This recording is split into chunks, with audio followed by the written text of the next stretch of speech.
E uma distância não que está percorrendo a máxima visão ribonosista, da Ibiza pode ser dia de maneira ave, assim ainda tem focar mais na importância de promover máxima visão. E acaba o último ano em Ibiza aumentando a atividade com hobby mais caminhada, praticamente todo fim de semana e tem uma lista e outra atividade mais. O último ano está focando mais na escola, riba muito não, para inculcar mensagem de movição de não. Ora para não virar grande, não importa cidadão exemplar que conhecer costume de movição, acaba de não vida. Primeiro dia é dia 6, que é o Dia Mundial de Atividade Física, que aqui tem como lema jovem ativo, adulto saudável. Então, é de 2 feiras que é hobby importante sempre conectar. O dia 7 de abril, que é o Dia Mundial de Saúde, que aqui tem como tópico diabetes. Você conta sempre que prevenir também que tem cura. Se está começar com hábito saudável para o que trata de nutrição para prevenir diabetes. Diabetes 2, para 70% de casos não está de prevenir.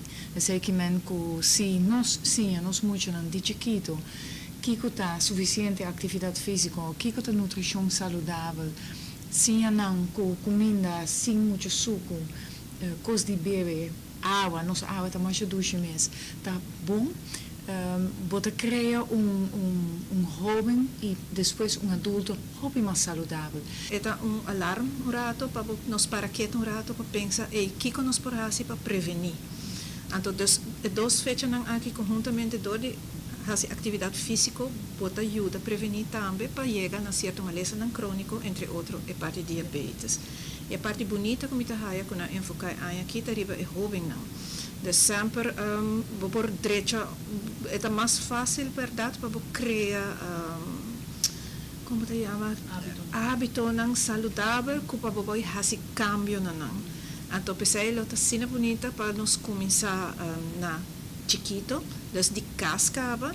É mais fácil para você acostumbrar a comer pão branco, que depois você comer pão branco, então, no long run, você vai cambiar para pão branco. É também mais difícil. Porque no centro diabético, nós decidimos organizar diferentes atividades, eigenlijk para conscientizar o povo, para não realizar que o problema é problema muito grande.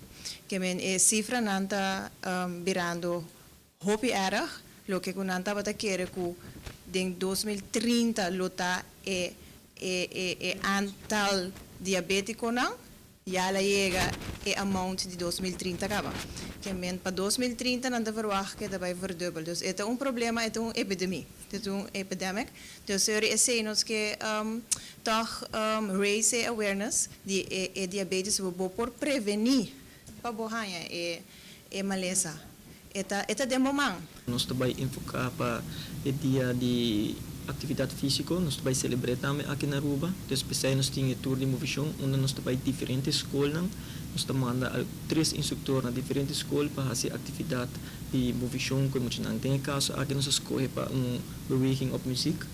E nós escolhe a cantica também, com a cantica de Koningsspelen, de Koningsspelen anterior. E também se aquilo vira de viagem, warming up para o Koningsspelen que vai celebrar dia 22 de abril. A organizar evento para promover movição, pero esse man aqui como que celebrar Dia Internacional de Movição Físico, da visita à escola para procurar que todos os estudantes não se movem, mas que está bailando.